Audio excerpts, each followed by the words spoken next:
soa eto amin'ny afaka miaraka amin'ny Haingo sy Tija.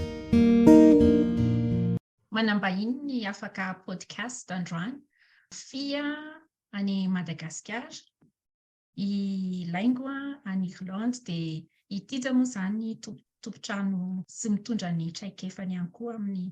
maha-mpampianatra anazy amin'ny fahasalaman'ny saina. I fika no antanitsika voalohany hoe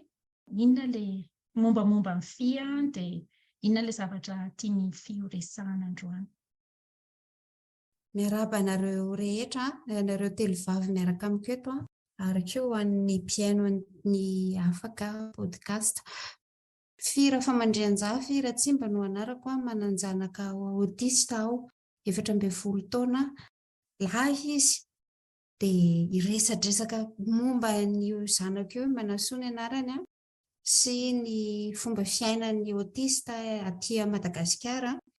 ary koa ny zavatra ny fanampiana azon'ny Malagasy momba ny ôtista, momba ny ôtisma ataon'ny fiarahamonim-pirenena. Izay no azavaiko androany. Ndaholo tonga soa dia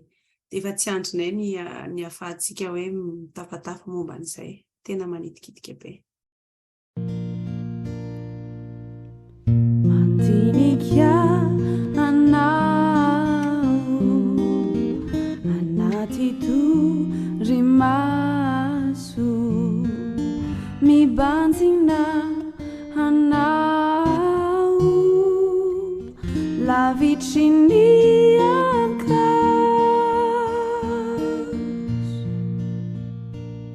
tonga dia tomboko izany raha izany dia manasoa izany araka ny teneniko teo 14 taona, tovolahy kely tamin'izy 2 taona no hita fa ôtista satria hita hoe tsy mitovy amin'ny ankizy rehetra. Nandeha tany amin'ny sekoly tsotra ihany izy tao anatin'izay fotoana izay dia avy eo indray koa niditra tamina sekoly mandray olona manana fahasamihafana, école inclusive, dia nihita hoe efa tapitra ihany koa ny fahalalan'ilay sekoly io dia amin'izao fotoana izy mianatra any amina centre spécialisé. Miresaka i Manasoa ary koa mianatra ho mahaleo tena.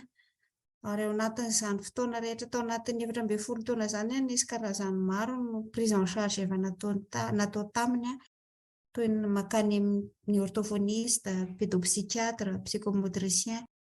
dia any amin'ny sekoly moa izany. Dia amin'izao izy manao sport be mihitsy, tsy hoe be mihitsy fa anisany tena anaovana ny fotoanany manao sport, manao atletisme sy lomano izany no ataony. Mbola tsy mahay mamaky teny sy manoratra nefa izy, izay no mbola asa be mila atao aminy. Ho anay ray aman-dreny moa hoe tsy haniry foana hoe hiatsara ty zazy ty, fa misy fotoana miplafona ihany, misy fotoana reraka ihany, sy kivy ihany. Ka eo no mahatonga sahady eo amin'ilay point faharoa hoe ahoana ny fandraisana ny ôtista eto Madagasikara. Raha ny fanjakana aloha dia 0 prise en charge, tsy fantatra ny fanjakana akory izany ôtista izany angambany. Ary tsy hoe vao izao hoe tao anatin'ny 80 taona dia tsy nisy zavatra, tsy nisy ohatr'izao mihitsy teto Madagasikara, fa tao anatin'izay 14 taona ny iainany Manasoa izay aloha dia tsy nahazo fanampiana na torohevitra na fanohanana avy amin'ny fanjakana mihitsy aloha izay. Teneniko izay satria ny hafa mety nahazo tsy fantatro. Dia ao anatin'izany koa raha ohatra ianao ka manana assurance, izany hoe ianao izany mi-souscrire assurance ao an'ny tenanao na ohatr'izany, tsy ny frais rehetra akory no couvriran'ny assurance. Ny teneniko amin'izany ohatra ny orthophonie tena tsy ao anatiny mihitsy, fa mila manantona any amin'ny compagnie d'assurance mihitsy ianao izany vao mahazo an'izay. Indrindra koa ny psychomotricien tsy izy. Fa ny ray aman-dreny izany no manao izay ho afany, mikarokaroka etsy sy eroa, mifanontany hoe ahoana ny ataonareo amin'ny zanakareo ôtista. Izaho dia mipetraka eto Antananarivo, izahay menakavy kely, dia raha ny hevitry ny olona izany dia eto Antananarivo ny hoe mba hoe misy indrindra ny azo atao satria hoe mba betsabetsaka izany ny sekoly izay milaza fa efa ho inkluziva izao nefa tsy dia tena hoe efa manana traikefa be koa fa mbola ao anaty fianarana daholo. Mahafinaritra nefa efa mba miezaka izany zareo manaiky ny fahasamihafana. Misy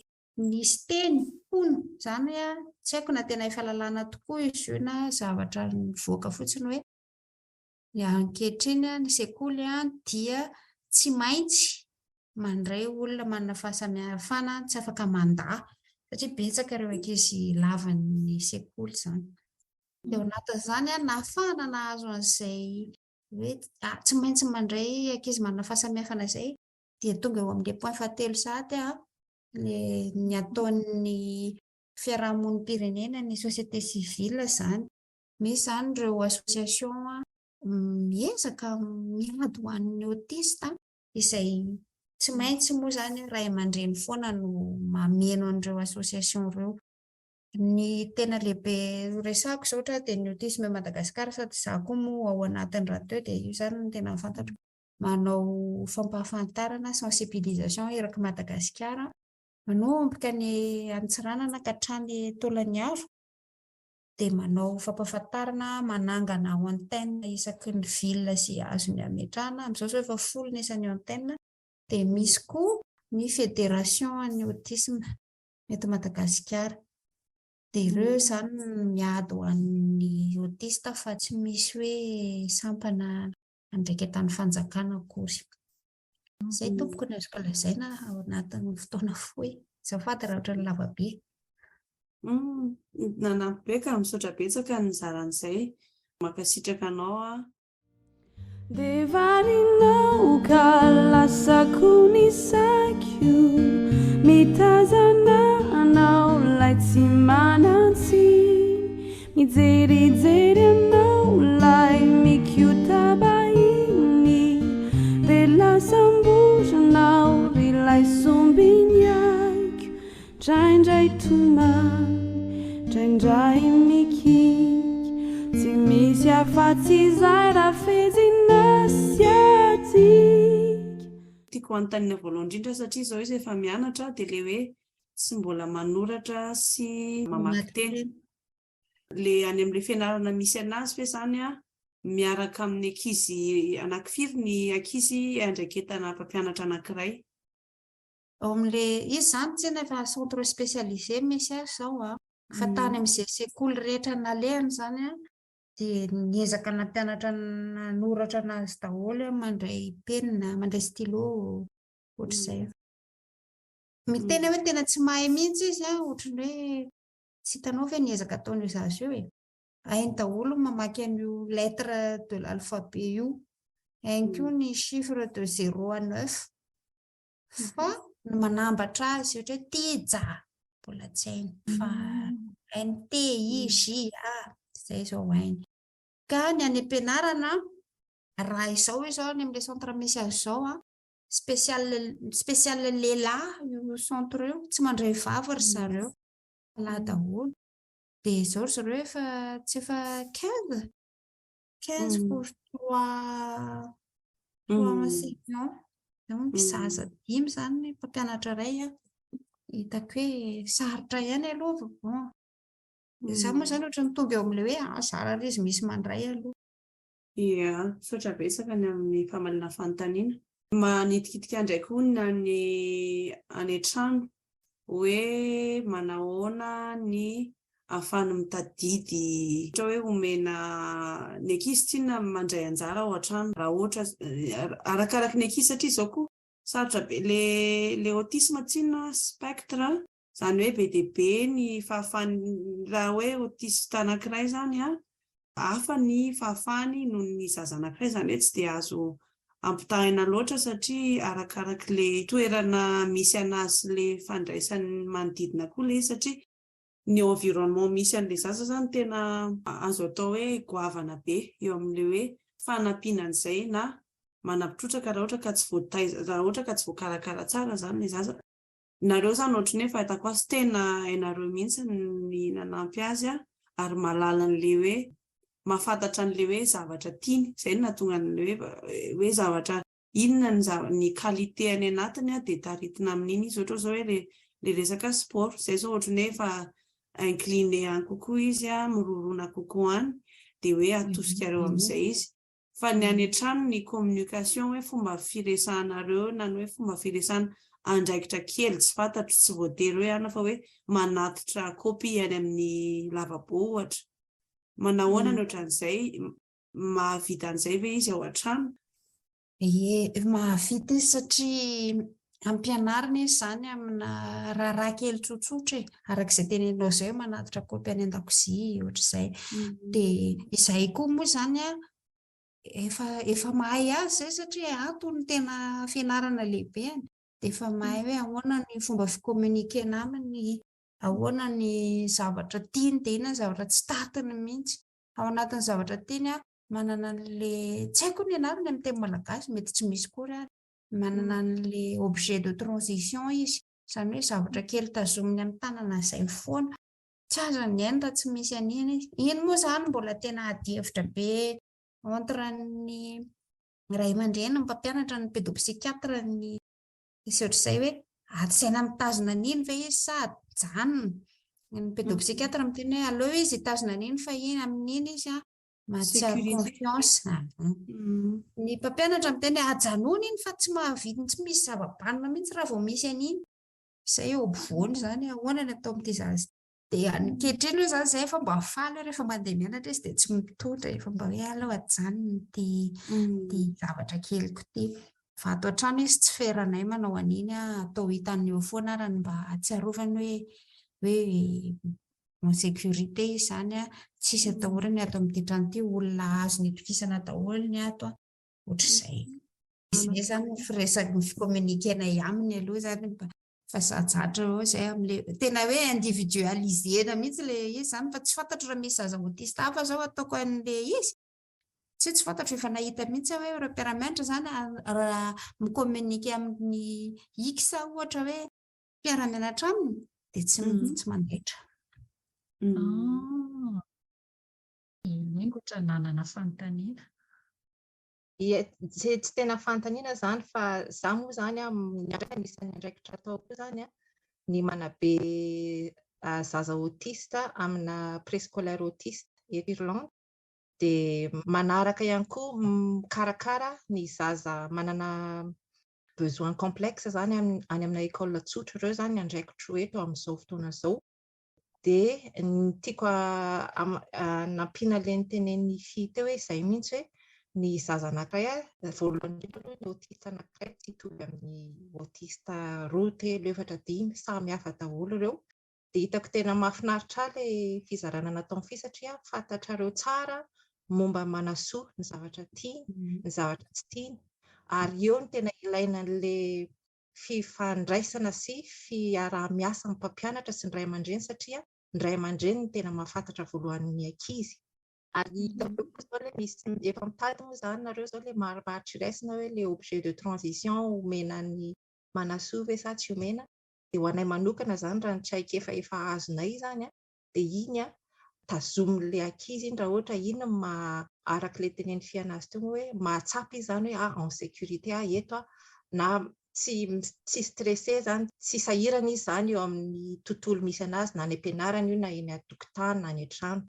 Dia raha ny ety Irlande izao dia tena samy hafa arakarak'ilay ankizy mihitsy izany no amaritana hoe alao ilay objet de transition raha ohatra moa izay no atao ohatra voalohany hoe alao ilay objet de transition alain'ilay zaza na ohatra hoe azavaina amin'ilay ankizy hoe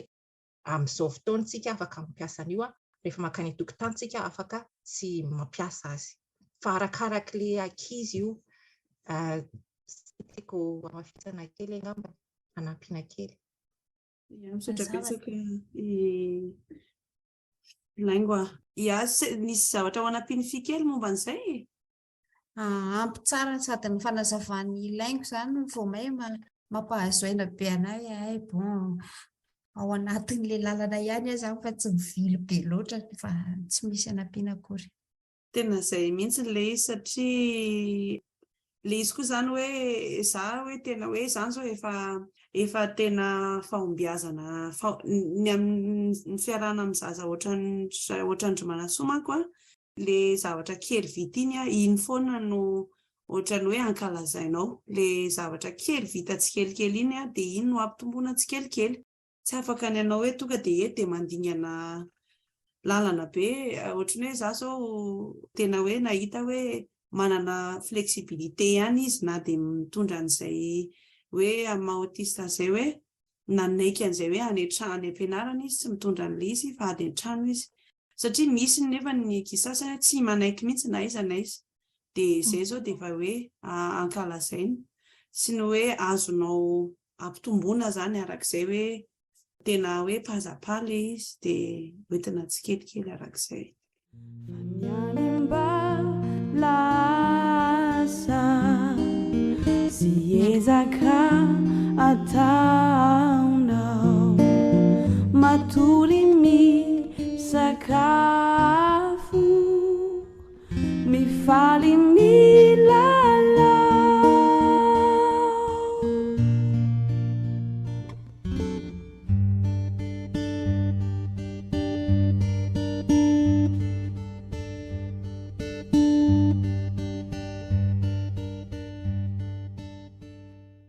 Mitsikitsika anao hoe ankoatran'ilay rehefa andresana teo azo fantarina hoe ohatran'ny ahoana ilay andavanandron'ny fia sy manasoa ao an-trano satria mety misy tena mahazo tsara hoe ohatran'ny ahoana moa fiainana olona ôtista zany ngamba mba te ho fantatry hoe ohatran'ny ahoana ilay izy asa raha afaka valiany fe. Ezanay zany mba hitovy amin'ny andavanandron'ny olombelona rehetra ihany le andavanandronay satria izy le mandeha makany amin'ny centre zany izahay mivady koa miasa ny zandriny koa mianatra fa mila olona izy mikarakara azy tsy hoe manokana fitanareo na ohatra hoe mandeha mahakasika manatra azy any am-pianarana raha tsy afaka hoe alefa bus irery dia Madagasikara koa moa ny zavatra no mitranga fa tsy hoe zavatra efa tsy hoe any amin'ny tany milamina dia mila olona izy mikarakara azy mitondra azy zany dia be izay dia ny andavanandrony dia ohatran'ny olombelona rehetra mifoha amin'ny maraina mandeha misakafo mandeha mianatra mody ny hariva efa manana an'ilay ritma kely manana ny ritma kely ny ohatran'ny ny olombelona rehetra hoe mandeha mivoaka maraina dia tsy mody ao an-trano raha tsy ny hariva dia iny moa zany efa ny ainany foana dia mety aminy tsy mampisy olana anazy fa raha ohatra kosa sendra miova toerana na miova fanao kely ohatra hoe mandeha vakansa na mandeha mitsangatsangana tampoka amina toerana tsy mahazatra azy dia tsy alefa rery mihitsy izy fa tsy maintsy misy anay iray aman-dreny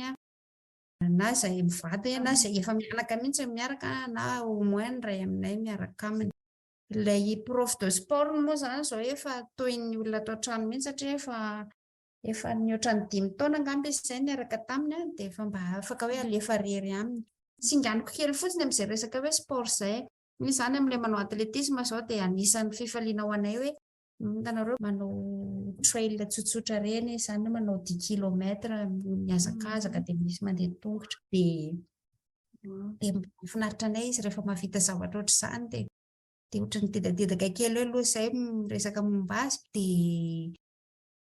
amin'ny rehefa ohatran'iny izy dia le prof de sport miaraka aminy fa izay zany genre hoe miandry miarivie ohatr'izay ny ataonay ihany fa izay zany tsy haiko hoe tsy mety fe zany sa ahoana fa ezaka be izahay miprotege azy amin'ny olona hafa satria ny olona hafa tsy voatery hafantatra hoe ohatran'ny ahoana moa zany olona ôtista zany fa mpanina koa dia zazy teny ohatr'izany nisy fotoana efa tsisy nampahafahafa intsony fa tatoato zao ohatra miverimerina indray ilay olona mijerijery dia mime dia efa manina koa dia zazy ity zany tsena tena mbola hiainana be eto Madagasikara mihitsy zany ny any am-piangonana moa zany efa zatra azy satria efa mpakany izy zany dia efa mahita fa raha ohatra hoe fiangonana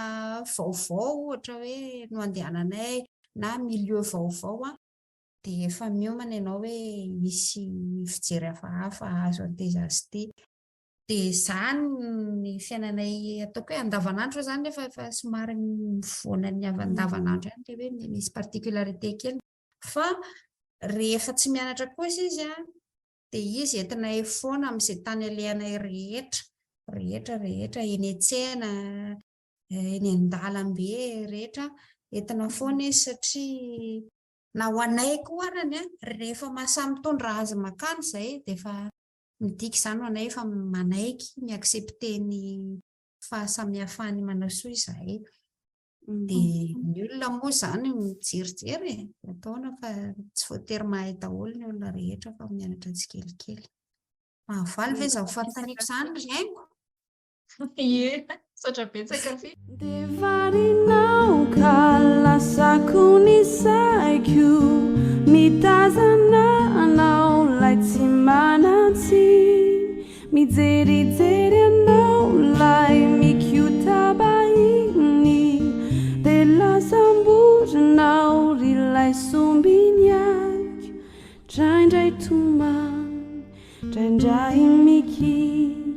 tsy misy afatsy izay raha fezinasy aty dia efa tonga dia efa niditra tamin'ilay resaka fahasamihafantsika dia te anontany an'ny Laingo sy Tija hoe ho anareo mirahavavy inona no torohevitrareo amin'ny ho an'ny fiarahamonina izany mbola tsy zatra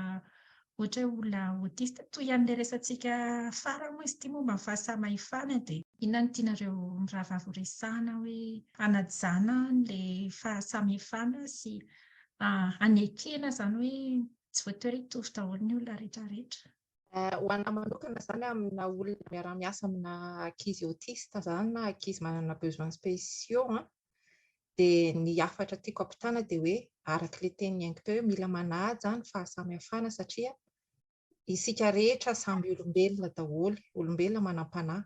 ary ny zaza samihafa na ny zaza hafa na ny olona hafa tsy hoe rehefa tsy ao anatin'ilay ataontsika hoe normal moa dia hoe ambany izany na ambony izany na makaria izany fa mitovy daholo isika ary isika tsirairay dia manana ilay antsoina amin'ny teny frantsay hoe manana potentiel daholo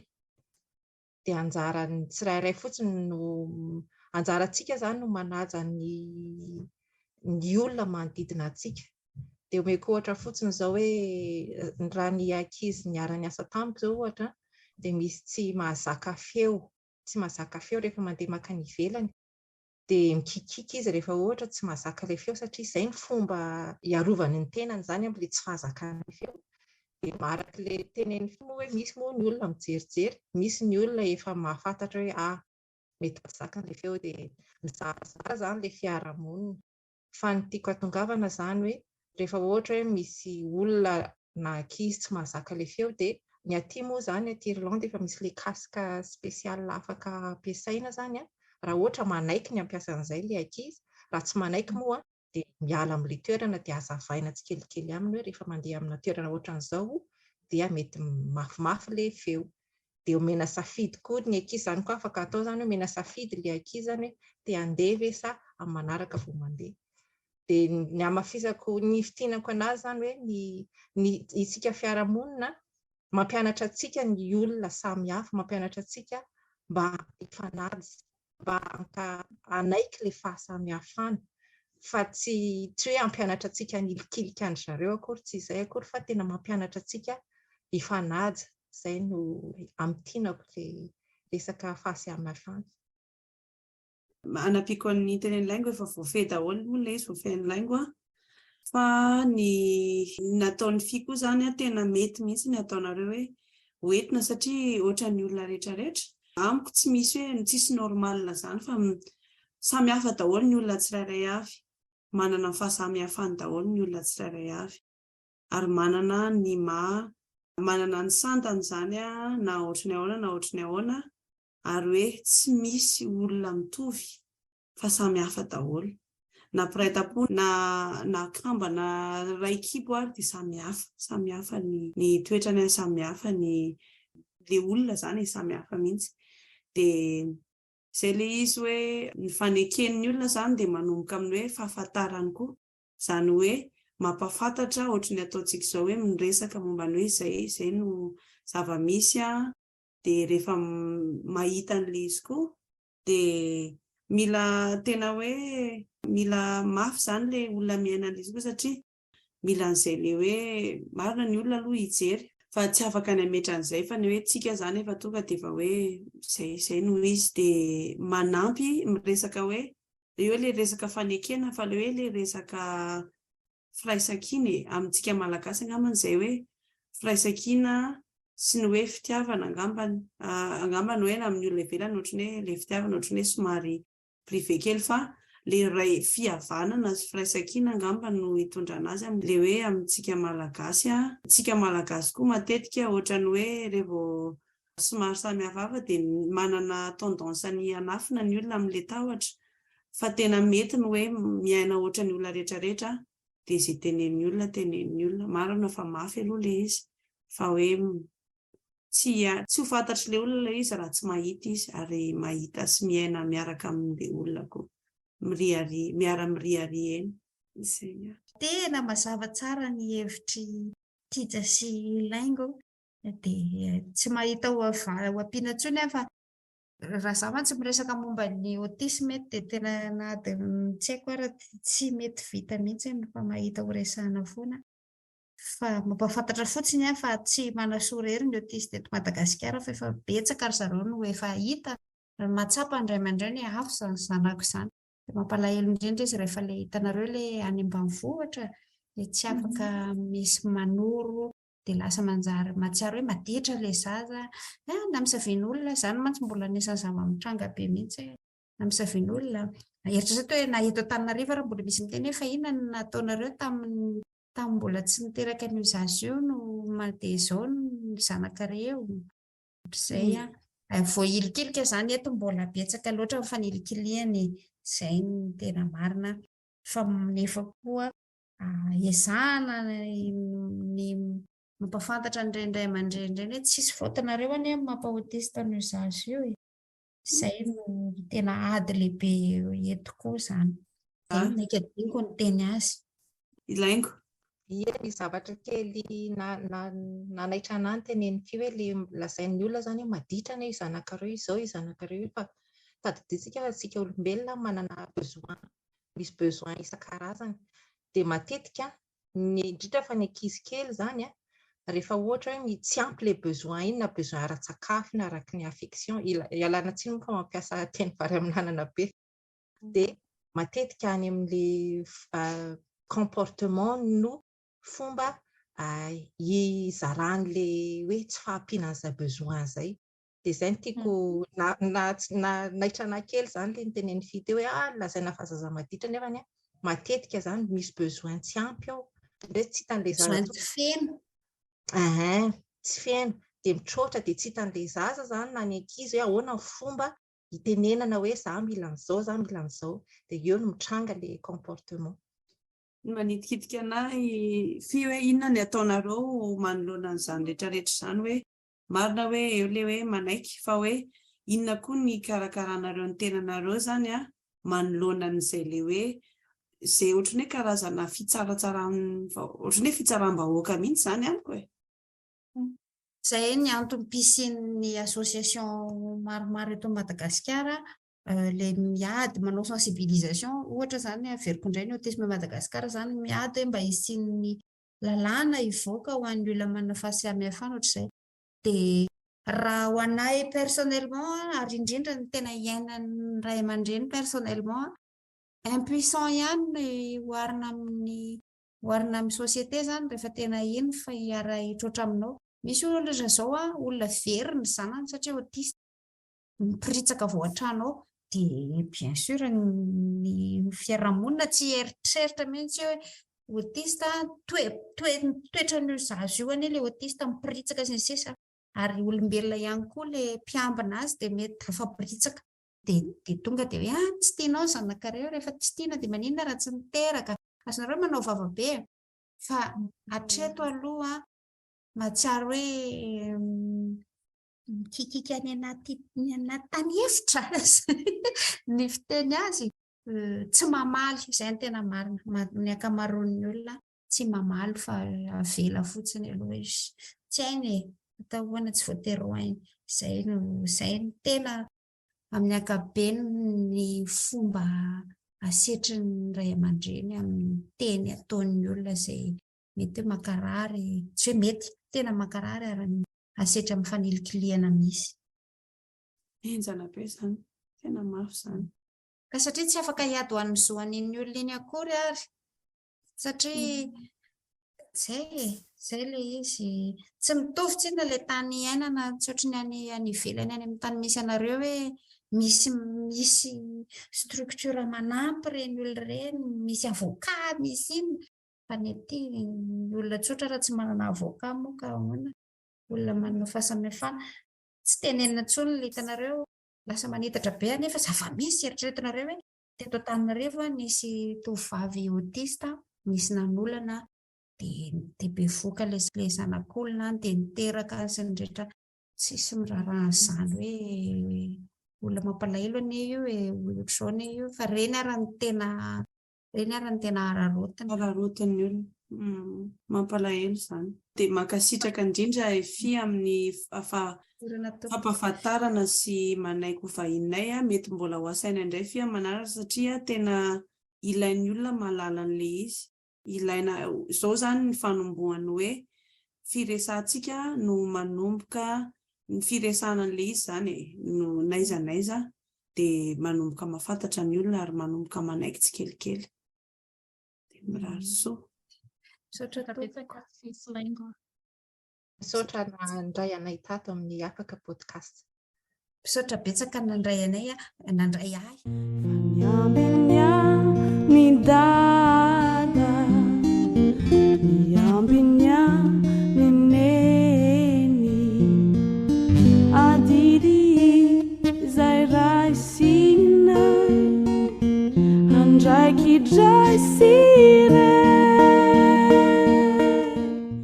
Mankasitraka antsika manaraka ny resadresaka androany. Raha hitanao fa mahasoa ny hafa dia zarazarao ary manome fotoananao amin'ny resaka manaraka indray. Matoky ry zanako ezaky zay fa niatafitanao no dravy piainanay fa niatafitanao